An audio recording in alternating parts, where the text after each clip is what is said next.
So your latest novel, La Femme d'un homme qui, explores sort of a loss of control and a journey without borders. How do you think that was reflected in the translation process of kind of working without the language borders? Well, I mean, I think it's actually an interesting part of it that this book was widely rejected in Britain, found a publisher and an audience in France, and the territory of the book is, as you say, kind of about blurred borders, psychological borders and geographical borders. And I think it's really interesting the way the book has made a journey from one language to another, and maybe one day back again. You never know. So did you find it quite a liberating journey, or were there sort of pitfalls as well that were quite difficult to overcome? No, I think in this case it was great to find a really receptive editor who believed in the book from the beginning and loved it and made it a singular kind of project.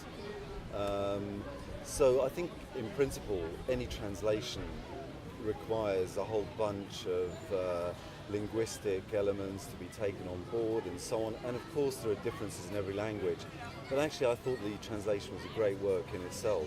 I mean, it was faithful to the original. I can read it in French, you know, and the rhythm and the style is kept very faithfully.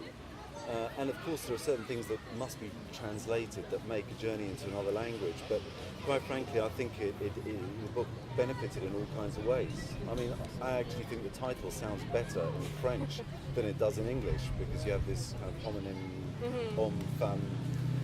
So I didn't encounter those pitfalls that some writers, when their work is translated, definitely encounter. Do you think that came from working very closely and having a good relationship with the translator? I think, I mean, I had very little to do with the translation. She had lots of different little lexical questions, but I didn't sort of, create a big storm about seeing every word before it's translated. And I really felt from the first passages that she translated that there was a real feel for the book and the territory and the voice of the narrator. And as it's a female narrator, that's quite an interesting choice to sort of change to. What attracted you to sort of exploring the female voice? Well, I've written, all the fiction that I've written has been in the voice of a character who isn't me, and there have been a couple of novels with a male voice and one with a female voice, so this was the sort of second very different female voice.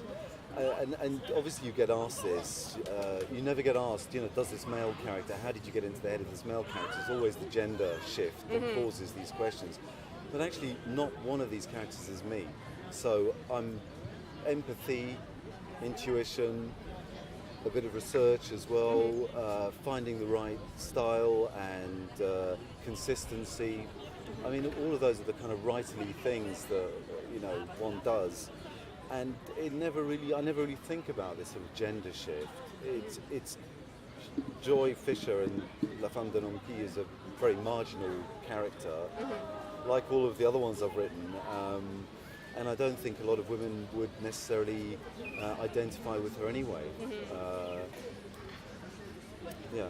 Because I suppose a lot of the book as well is searching for kind of this idea of the other and how to do it, so that sort of is another level of that, but if you see it's a kind of continuation of it. Yeah, I mean, specifically with this novel, there is a woman who is divided from herself. There is the other life of her other half, her husband, which is dark. There is also a sense of the other Europe that exists beneath the surface of the one that's visible.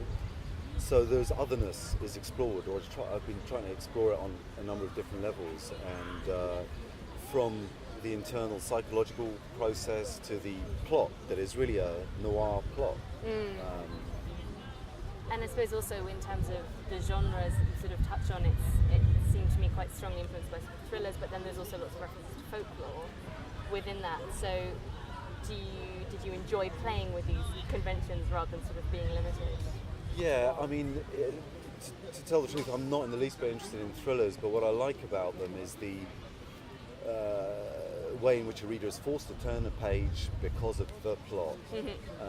What I'm more interested in is kind of the spaces between the plot points. And also you find the same thing in folktales, that there is a version, but then there are many other versions, and the ones that tend to be in the public domain you find lots of different versions. And I really like, for instance, the interpretations of I don't know, Angela Carter interpreting folk tales, and so I think there's loads of space there to be played with. And I like the idea of, you know, a woman who walks into a symbolic forest and the shape-shifting, cheating, lying, particularly male characters that she encounters there, and how she deals with them, which all reflect on her internal processes. So I do think, I was playing with these two things, the folktale and in particular the noir novel, and it doesn't really fit in anywhere. So that's probably why it needed quite a special editor and publisher to allow that, to have the sort of courage to present that. Because I suppose with them there's sort of a lot of, it can affect sort of the destiny of the characters somewhat. Did you find that actually by using these conventions, these ideas started to flow in that, and it sort of shifted from your maybe original point that they had an influence on your writing? Yeah, I mean, I really start a novel with a character, somebody I want to write about, and then they tend to develop to some extent a life of their own. And I also think it's interesting that here is a novelist who typically imposes a plot on a character, and is it possible for that character to escape that plot, to be different, to provide her own interpretation of the events that take place. So in this novel, La Femme de l'Empire, there's lots of reflections and mirror images and sort of doubling of symbols going on, which is more to do with, you know, the collective unconscious and Jung's ideas of archetypes, which of course exist in folk tales and they exist in noir fiction and in genre fiction all the time. You get constant archetypes. So is it possible for these characters to be outside or to exist outside these archetypes? That's what I was aiming at anyway. And in terms of the experience of the reader when reading your book, because it's written obviously in the second person, so that's quite a sort of an address to the reader, even if it is at the character. What was your aim for the reader to experience through reading the book? Okay, well, I mean, one of the things is that because I write in the first person, all of the fiction I've written has been in the first person, it's a character with an internal monologue. So there's often monologue, dialogue, internal, external. And with this character, her voice is, she's addressing herself all the time. And that is quite a natural way. I mean, we have speaking to ourselves, go on, you can do this. But I also think it invites the complicity of the reader, because it's constantly addressing the reader. You're doing this, you do this, you are going here, what do you think? So it blurs this line between the character and the reader. The reader is reading, turning the pages, and it sometimes to me has the feel that as a reader you might be reading about yourself doing this thing, going to this place, opening that door to see what's behind it. So it's really playing with both the internal voice and the way we speak to ourselves, but also playing with the idea of complicity. Okay. Yeah. So is it in these kind of extreme situations you want to sort of make them accessible to any reader, or do you feel you have a kind of target audience? It's always difficult to ask me, you know, what my target audience is, which horrifies a lot of publishers, you know, who kind of want you to know that. But I think the complicity is more about why do we watch horror movies, or why do we turn the page in a thriller? And there is this whole kind of neuro-linguistic thing going on that you're suggesting to a viewer or a reader what is behind the door. And we can all imagine what's behind the door. It's the worst thing you've ever seen, the worst thing you've ever encountered. We already know that. And yet you want to open the door just to make sure it really is the most horrific thing. And in a sense then, you have potentially a vast audience, because a lot of, in particular genre fiction, but a lot of fiction does that, but I think in a more obvious way. Okay.